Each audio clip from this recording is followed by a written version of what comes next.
The sun rose over our family orchard, like it had every morning for the past 50 years.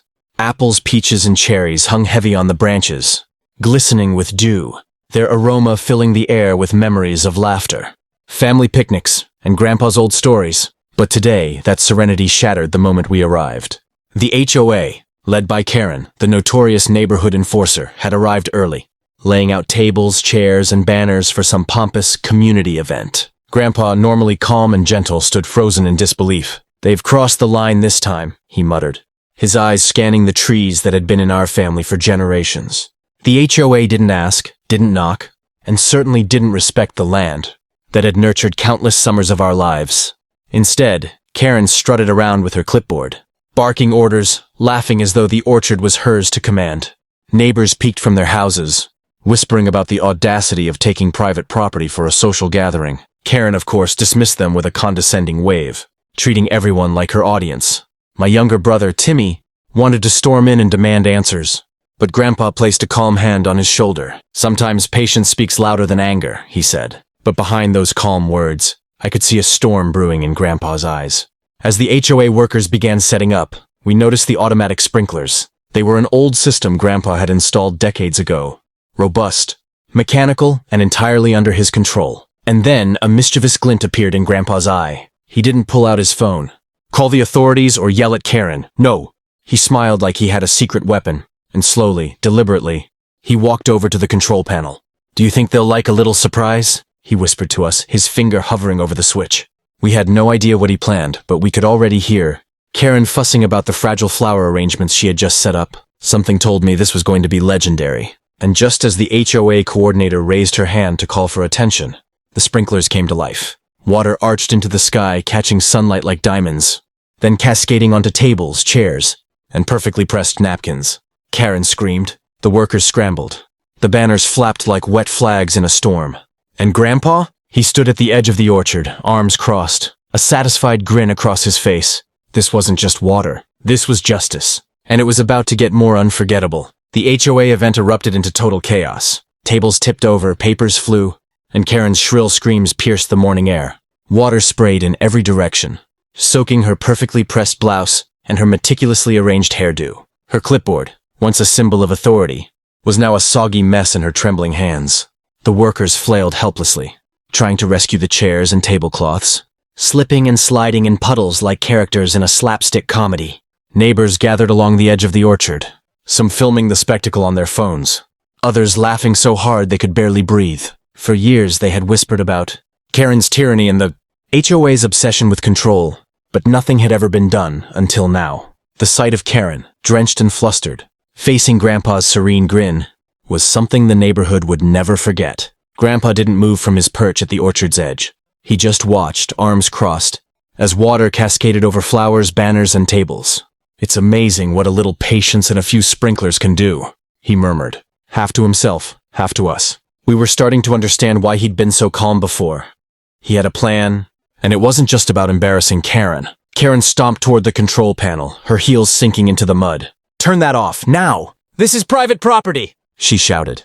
But Grandpa's fingers danced over the switches with precision. Some sprinklers stopped, some continued. Water shot in bursts, creating a chaotic rhythm that soaked anyone in its path. Every attempt she made to regain control only worsened the situation. Her frustration built like a storm, yet Grandpa remained unshaken. By now the orchard was a disaster zone. Fruit glistened under layers of water, the ground was slippery with mud, and the HOA banners hung like drowned flags. The chaos was almost cinematic, a perfect blend of poetic justice and slapstick humor. Even the most critical neighbors couldn't help but cheer. It was clear.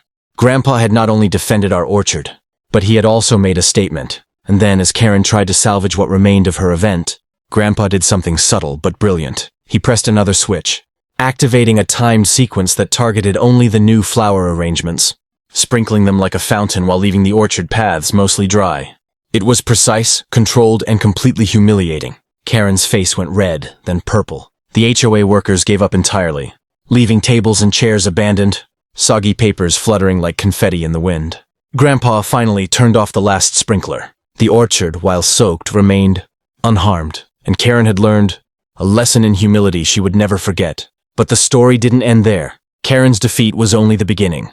And Grandpa had one more move, something the HOA could never anticipate.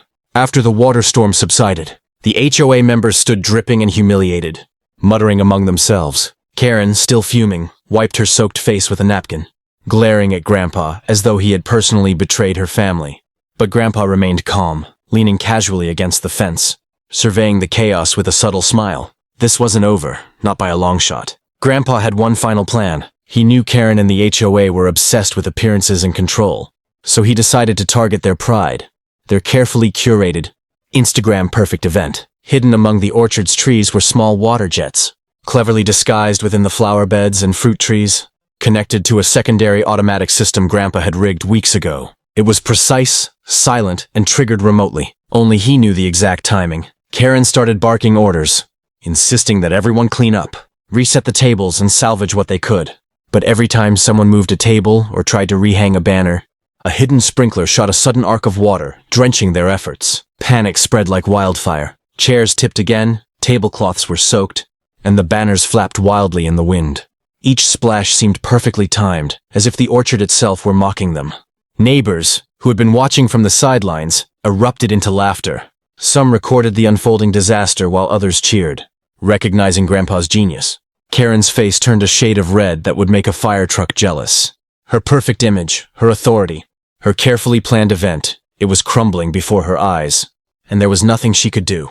Grandpa finally walked closer to the main control panel, his movements deliberate. "Karen," he called out, his voice calm but commanding. "Next time, maybe ask before taking what isn't yours." The irony of the soaked HOA, coordinator sputtering in protest, was not lost on anyone. For years, the HOA had acted as if rules applied only to everyone else. But today, the orchard had rewritten those rules in water and laughter. And then, with a flourish, Grandpa pressed one last switch. A gentle mist rose, cooling the chaos and giving the orchard an almost magical glow. It was poetic. The orchard, which had been violated, now restored its calm, leaving the HOA soggy, defeated, and humiliated. Karen finally slumped in defeat, drenched and speechless, realizing that her control over the neighborhood could never extend into our family's land again. Grandpa's strategy had worked perfectly. The orchard was safe, the neighborhood entertained, and Karen had learned a lesson in humility she would carry forever. But one lingering question remained. How would the HOA retaliate, if at all? Grandpa's next move would ensure the final act of this epic showdown. The aftermath of the sprinkler saga left the neighborhood buzzing. Word of Karen's humiliation spread like wildfire, and the HOA's carefully curated image was in tatters. But Grandpa knew the real victory wasn't just in the chaos he had orchestrated. It was in reclaiming respect for our family orchard. He walked through the damp rows of fruit trees, checking each branch, each leaf, ensuring nothing had been damaged.